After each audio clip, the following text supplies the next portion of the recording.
and to the republic for which it stands, one nation under God, liberty and justice for all.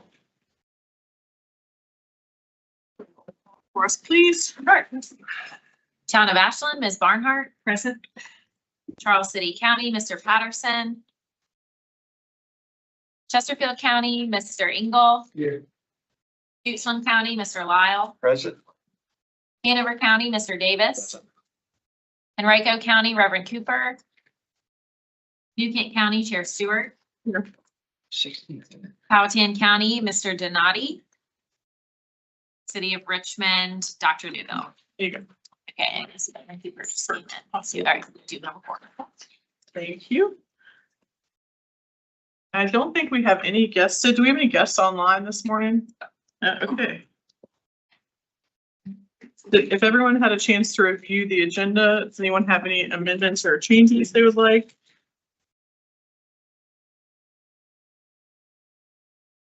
And did everyone have a chance to review the February 12th minutes? And if so, I would take a motion to approve them. So move. Second, Second. all in favor? Aye. Anyone opposed? Great.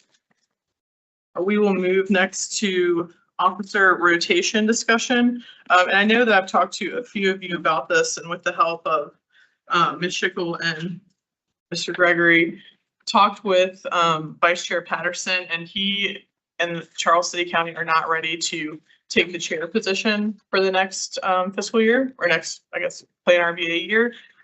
So I'm willing to stay in the chair position if you all would have me, and elevate everyone else up one move, and everyone stays in their current rotation. Nobody loses a spot except for Charles City, who is forfeiting their spot for this go around.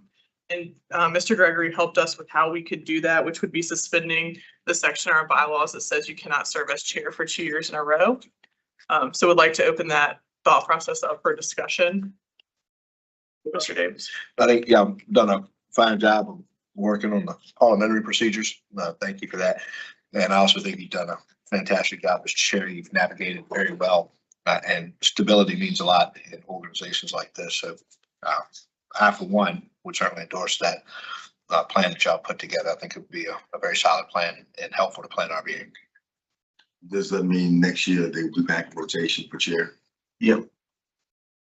It keeps the rotation exactly the same. Everybody stays where they're supposed to be. You're just taking a double tour. I concur, Mr. Davis. Thank you, sir. Point of information, I did not know I was on PlanRVA, which is why I missed the first meetings this year until I was told. Where would Goochland fall in this rotation? What a great question. Just to protect myself. You are pretty far on the list down here. I'm for it. You would be serving as the secretary. But fortunately, we have a paid person here that does a lot of the secretary work. And I think when I first came into PlanRVA, I didn't know what PlanRVA was, but I was here, and Mr. Davis helped me through the secretary treasurer transition. It was a very light lift. Yes. Okay. So if you're willing to serve in that position, I would be happy to help you. I accept all help and adult supervision. And Goochland would be on track to become the chair in 2030 for fiscal 2030, so July of I 29. may not even have to worry about that. And Reverend Cooper, you would move from Sir. secretary to treasurer under this. But I may not. Any questions, concerns about this?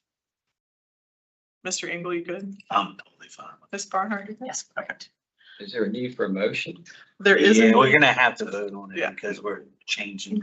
Yeah. We're overriding the bylaws. So I think the plan right now would be on the full agenda. 2/3. On the full agenda, since Mr. Engel, you have to leave early, I think a couple other members do as well. We'll move the decision items from section C just to section B, so we can do this early. I think we would need, Mr. Gregory, tell me if this is wrong, a motion to suspend the section of the bylaws, and then Well, what I would, yes, ma'am, what I would suggest, Madam Chair, is to have, once you are nominated by someone, preferably on the executive committee, to serve as chair for another year, that would force the question about, well, this would be in violation of bylaws. So the next motion would then be, I nominate Jordan Stewart to serve as chair for another year. Then somebody would say, well, that could be potentially in violation of Article 6, Section 3 of the bylaws. Therefore, I move to suspend that provision in the bylaws to allow Ms. Stewart to serve a second term as chair. Then that motion would be on the floor, would need a second, and then probably at least a 2/3 majority vote to pass that or approve that motion. Then, once that is approved, the motion, your nomination would then be back on the floor and could be voted on. Any volunteers to make those motions? Madam Chair, I move to nominate Jordan Stewart as the chair for the upcoming year with rotation, remain the same with all other officers. And recognize that is in conflict with section 6. Article 6, Article Section 6. 3. Article 6, Section 3 of the bylaws, and further move that we suspend the bylaws to allow that nomination for those officers to come before the board for a vote. Second. Should we do a roll call? Does that work for both? That will work for, we'll need to go through that process Again. board, but that's a Well, good run. and then we'll have, but it'll have an endorsement from the executive committee, which I think will have weight. Yes, sir. And at the full board meeting, do we need to do a roll call vote or Probably, yes, ma'am. would it be better to have? Yes, ma'am. Okay, Point of order, ma'am. Should we vote on that now? yes. Okay. Yes. Whenever you're ready. Town of Ashland, Ms. Barnhart. Aye. Charles City County, Mr. Patterson. Chesterfield County, Mr. Engel. Aye. Goochland County, Mr. Lyle. Yay. Hanover County, Mr. Davis. Henrico County, Reverend Cooper. Aye. And New Kent, well, you can't, I guess you can't, New Kent County Chair Stewart. Oh, just, I gotta pick what you want from me. Yeah. Yeah, I don't. We have I'm a my biggest quorum, yeah, supporter. and we have a quorum and Yes. everyone voted. Yeah, if you vote for yourself, I mean, how would- Yeah. Who else will vote for you? Well, motion passed. Thank you all very much. I appreciate your faith in me, and thank you, Sean, for your steadfast counsel and everything PlanRVA. Y'all like worked this out or something before we got here. I mean. No, that was first I heard about it. I didn't even know I was on the board, so no. I No didn't- word, I can't figure- I didn't even know, No fingerprints. no word. It was less working out and more saying, should I do this, Sean? Tell me, is there something bad coming up this year that I don't need to deal with? Well, and I do think, I mean, I commend Mr. Patterson really for his leadership to say that, that's a time we say, I have these things going on at home. I think that takes leadership to say, this isn't the best time for me to serve, and making sure that we were equitable and as an entire body, recognizing the value of Charles City and our other members, that you don't mess up with the rotation. That's also important as well. We will move. I think it's commendable that you're taking a second term. It's one of the more fun things I do in this ring. We'll move to section C, key imperatives and work program priorities. Ms. Schickel. Thank you. We are in budget season, which means we are planning for the activities for next fiscal year. So I wanted to give you a couple of updates about that process, and Lauren, I'll lean on you as well to talk about the timeline as we head to the final presentation of the work program and budget for next year. Wanted to share a bit of news with you all. Barbara J. Cox on our team, who leads our community development team, has given us her notice of intent to retire from PlanRVA June 30th. She actually started talking with me about this late last fall. So that gave me some time to really think about what our plans might be to address that upcoming vacancy. And really been able to kind of think through from a workflow, a funding perspective and whatnot to be able to think about that. So that has been certainly not a driver, but has been a factor in considering how we think about next year's work program and work priorities. So wanted to share that news with you all. She has given that permission for me to do that. She has let everybody on our staff know that is her decision. And I think a few folks out in the community know, but as we plan to celebrate her tenure of service here, more folks in the community will know, and we'll keep you updated on kind of what happens in June to celebrate her. But she certainly has been a big part of the organization. And some of you might know that she served as the interim executive director prior to my coming on board here at PlanRVA. So she's been with us and has been a critical part of our organization as it's evolved over the last 15 or more years. So that being said, we're excited about next fiscal year. I will give you a couple of just sort of bullet points of this fiscal year that I think are good grounding. Fiscal year 2026 has been an interesting year to federal shutdowns. I guess we're still in the midst of one of them. The latter not affecting us as much as the first one last fall, but we do have programs that are subject to funding through FEMA. And so it's been interesting sort of watching the news and understanding how that department is operating but not operating, and how does that relate. So for the most part, we are business as usual, but it's been an interesting time for sure. We also have had a really aggressive year this year in the update and adoption of 4 of our 5 core plans. So you remember you adopted the Comprehensive Economic Development Strategy earlier this year in the fall. Then you adopted at the last meeting in April, the Comprehensive Climate Action Plan, which is our air quality plan. We've got our natural resources plan in its final stages and the long range transportation plan in its final stages. The next plan on deck is the hazard mitigation plan, and we're awaiting news of funding from FEMA on that before we would get started. But it's been a big year in that regard. And then on the TPO sort of transportation area of our work, it's a 1 in 60 year event that was 2026. Insofar as it was the year, Miles, keep me honest, this was the 1 in 60 year cycle that we had federal recertification, the update of the long range transportation plan, and the update of the TIP. So those operate on 3, 4, and 5 year cycles. So they don't align that often. And Miles was, I think, one day wondering why things felt so stressful around here. And then he did the math and realized we've got kind of this interesting phenomenon going on. So keeping that in mind for next fiscal year, I don't want to say that we're taking a breath, but we are switching gears, thinking about really implementation of those core plans in next fiscal year, with a really large focus on in transportation safety, and transit access, continuing those priorities. The policy board will review the work program for next fiscal year next week at the meeting that they have with a request and review for approval.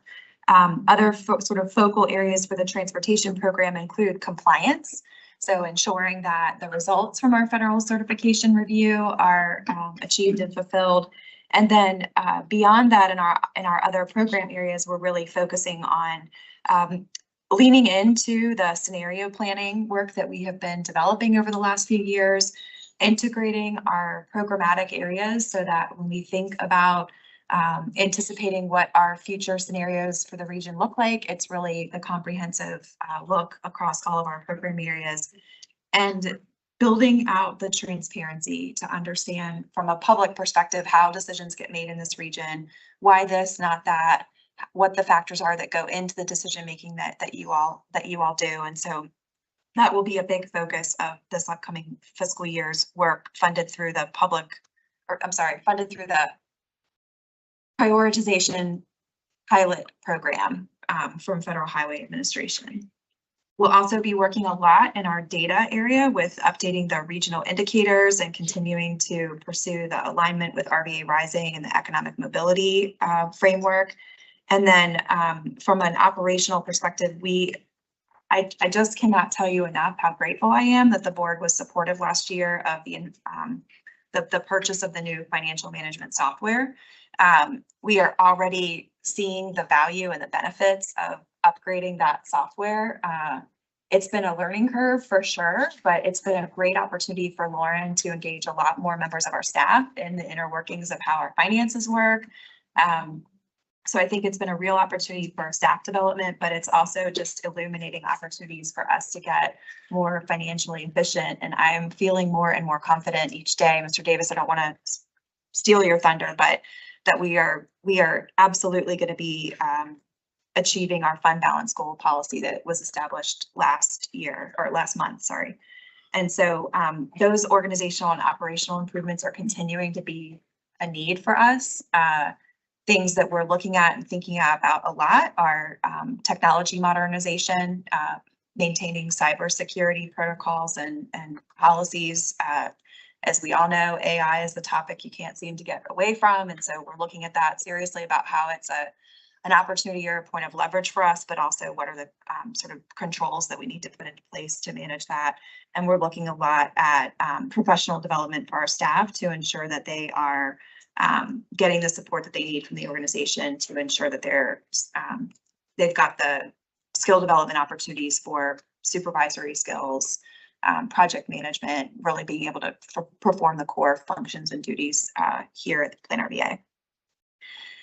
Those are the things that are on my mind as far as sort of starting to show up in our work plan process, but I wanted to be able to ask, this is always the month where we ask the executive committee, what do you see on the horizon as far as needs from the local governments? What should be on Lauren's and my mind as we look at budget to make sure that we've reserved the appropriate amount of staff time and resources to be able to be responsive to needs that are coming on. So if you are in the same mode of looking at next fiscal year and kind of thinking about, I think most of you are pretty far along through your budgets. So you've been grappling with the same decisions. And so would love to just hear if there are things that you think PlanRVA would be useful to assist with, issues that you think we need to be prepared to talk about. I know this conversation will also show up in the discussion about future meeting topics, but what are the things that we need to be prepared for to be responsive to our localities? Thank you, Ms. Schickel. That's a lot.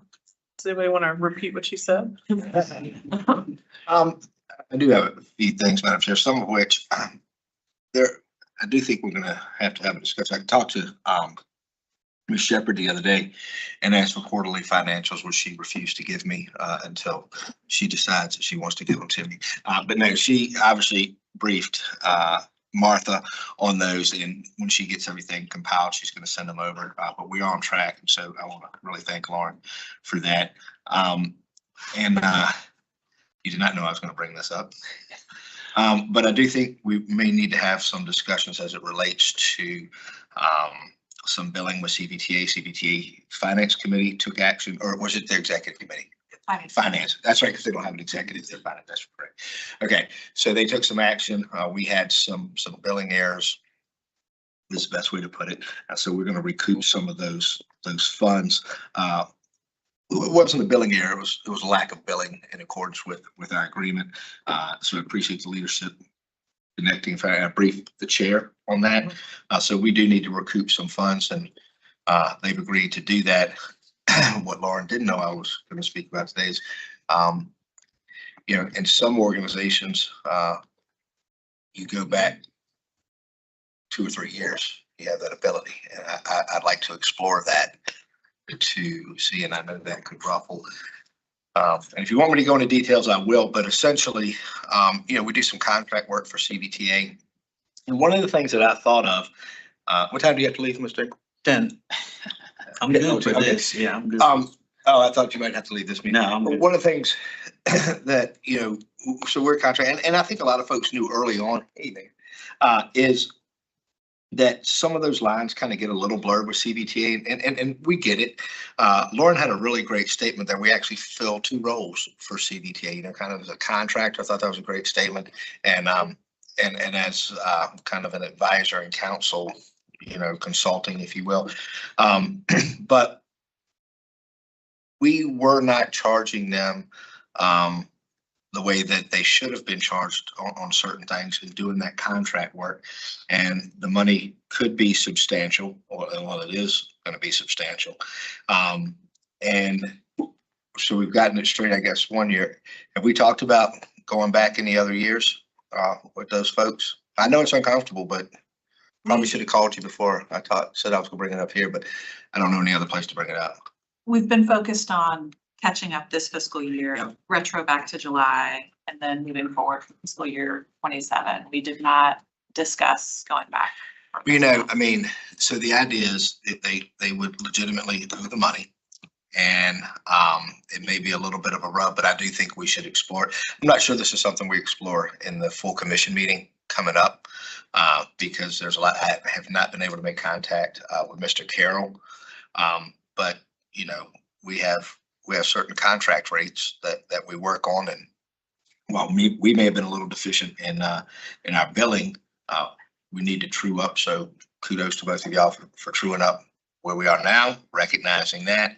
We've had some transition in finance with permanent personnel, and certainly the great loss of Mr. Highland. But I do think it is worthy of a discussion. It's probably one that doesn't need to be dropped at the commission on folks. It's probably one that needs to be talked about over lunch or something like that. But my view is they owe us the money. And my desire would be to collect that money. Would help with our reserves and a number of other things. But we'll see how that goes. I know it will be a sensitive subject. I mean, I know it will.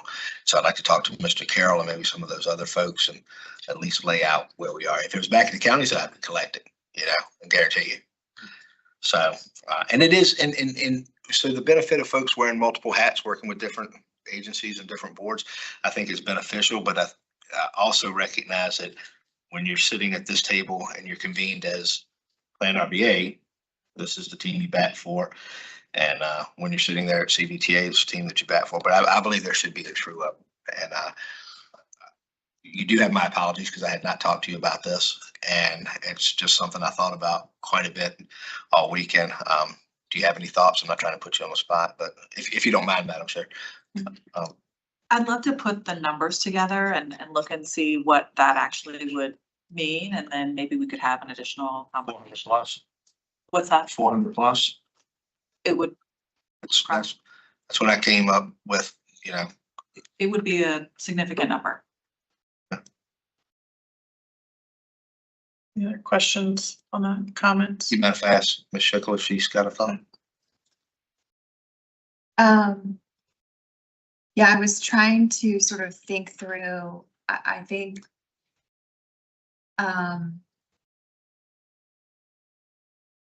that the application of the rates would be applicable back to when Mr. Parsons was officially hired as the executive director of the CBTA. Like that would be the pivot point.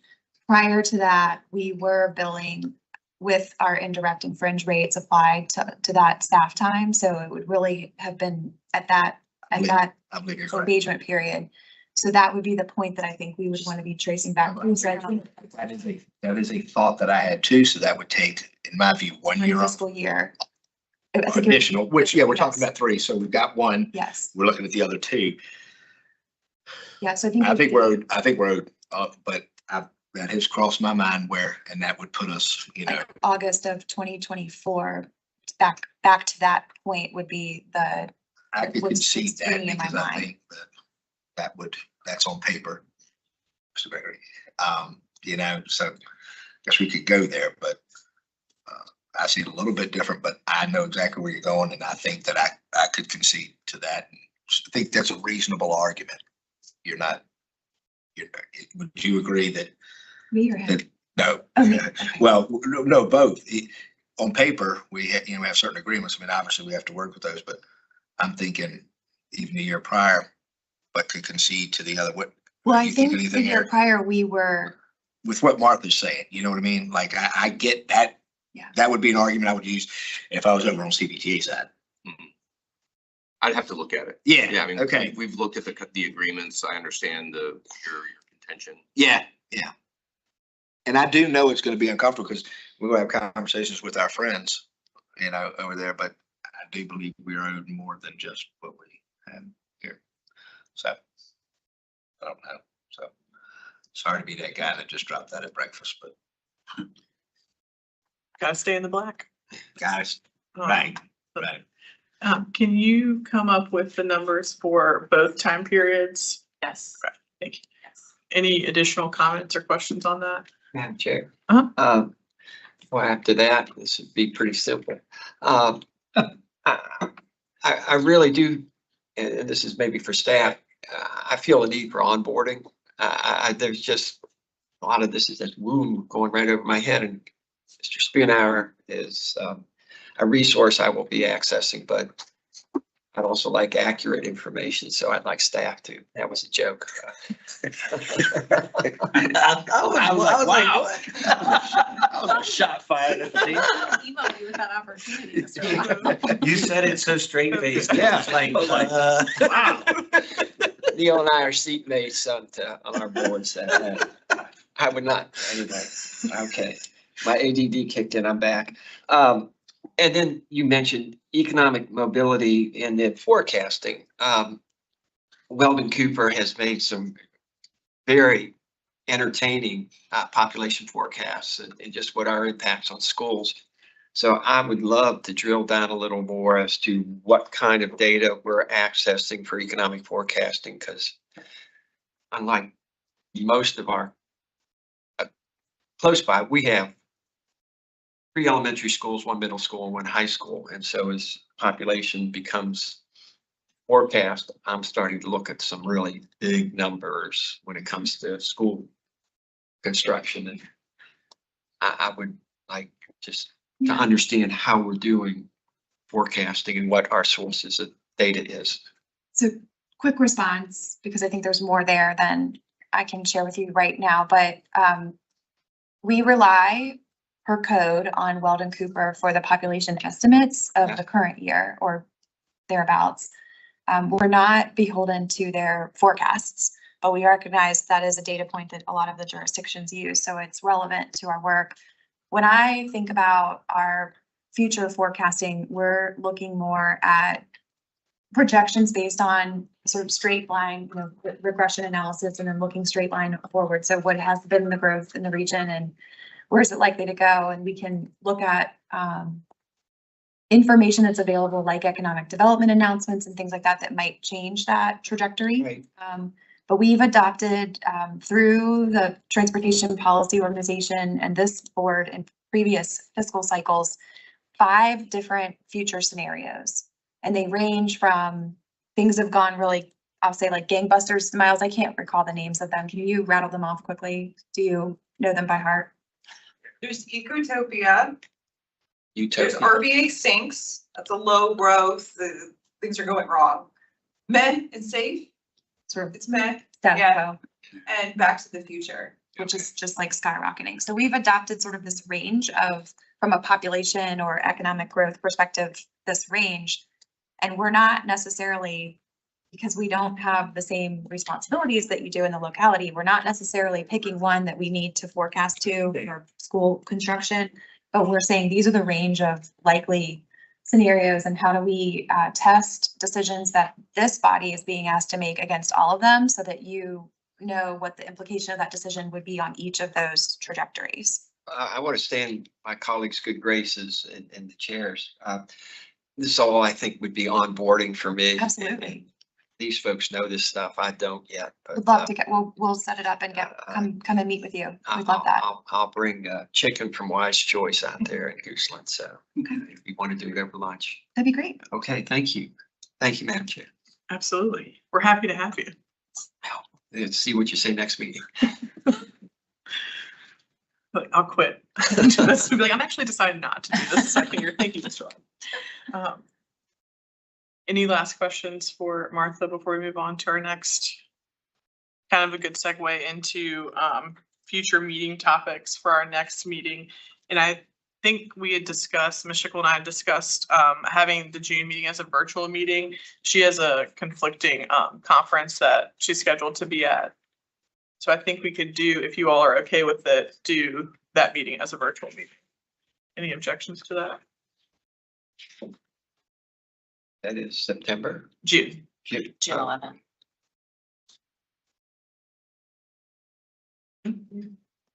We have limited broadband in Goochland.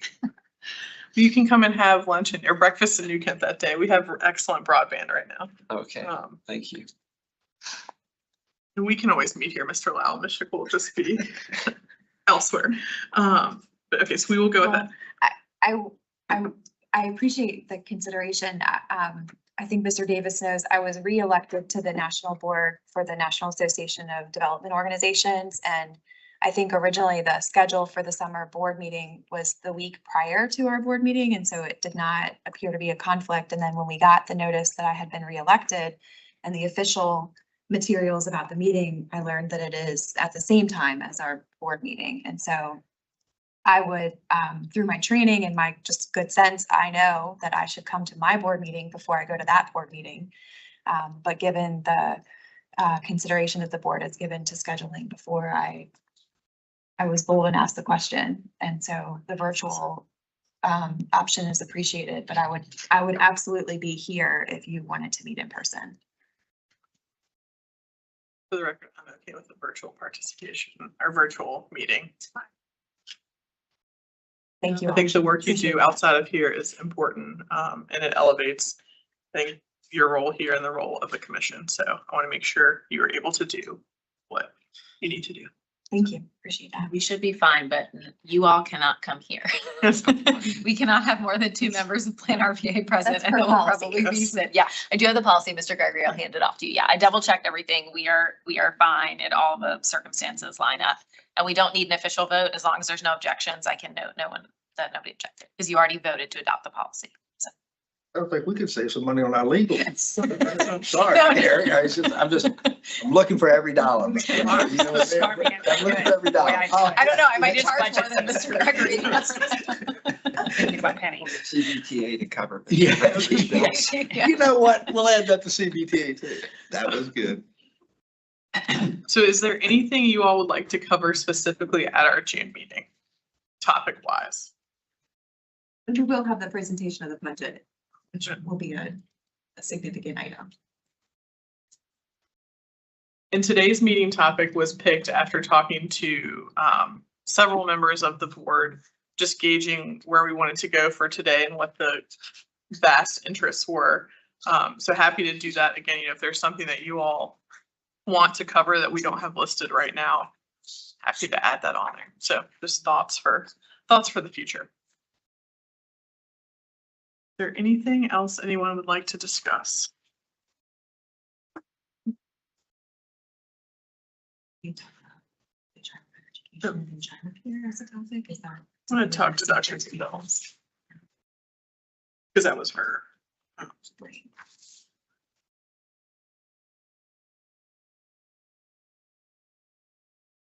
Yes, Martha and I were just talking about early childhood and childcare as a potential topic, and Dr. Newbill and I had talked a lot about that and what that might look like. So I would like to get her thoughts on that and bring it back to you guys if that's okay.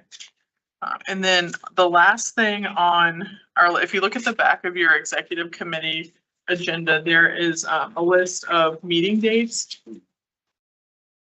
I need to move the September 10th to September 17th if there's no conflict for anyone. This has not been adopted yet, so I'm looking for any changes that you have here and then endorsing the amended list to go to the full commission today. I will not reveal what I can say.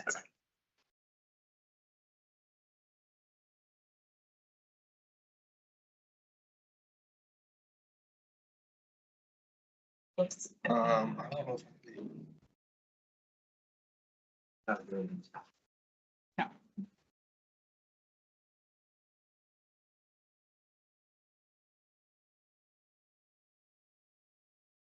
Could also go the week before. I just know the week before and the week after Labor Day is touchy, so. The week before, we do have tentatively scheduled the policy board for the TPO. Okay. There have been instances where we've been able to marathon schedule because there's so many people that overlap in those 2 meetings. Okay. What day is that? On September 3rd. But I think that schedule is approved next week, right? Yeah. So it could change for them. And we've just historically, we've attempted to stay away from July and August because it's more Correct. difficult for folks. So that's. Do the 17th, but the 3rd would have been better for me. Maybe we can get them to split there. Maybe we can do the 3rd and they can do the 10th. Oh, you could do that. Would everybody be okay with the 3rd, September 3rd? It might, if everybody's good on 3rd, maybe they can move theirs to the 10th and we do the 3rd and everybody works out. That absolutely works for us in the room. So I think we could certainly recommend that next week when the policy board meets. Okay. So let's go with September 3rd, 2026. It's your room. Yes.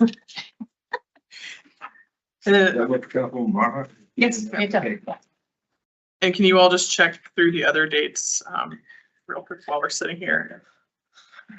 Well, as long as you're here, the rest of us, one of us can miss. Want to be accommodating. The December 3rd meeting is on conflict. That one I think is the only one we can't move because it's. Yeah, up yeah. to And agenda. I can send up. We could move it. We could move that to the 10th. We've always just anchored on that first Thursday of the month for the joint annual meeting, but it's I'm okay with moving it to the 10th. It's not really magic. I can do that. If everyone else can. We want feelings on December meeting, 3rd or 10th. I'm okay. Either way. I'm good. Thank you. I appreciate you doing that.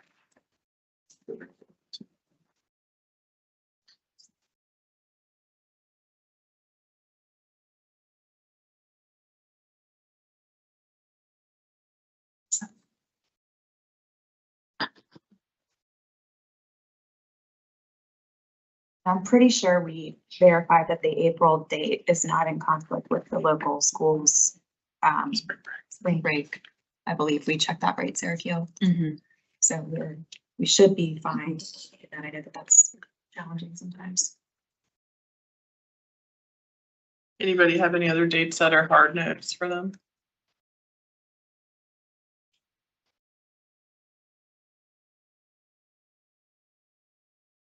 All right, well, thank you. We'll go with, just a reminder, we're gonna change September 10th to September 3rd and December 3rd to December 10th. Thank you.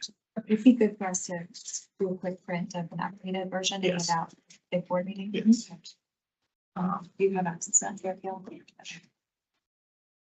All right. Anything else before we adjourn the executive committee meeting? Okay. I can just adjourn. We don't have to have a motion to adjourn. Okay. Executive committee meeting adjourned. All right. Howard. That was efficient. I just like the CYA because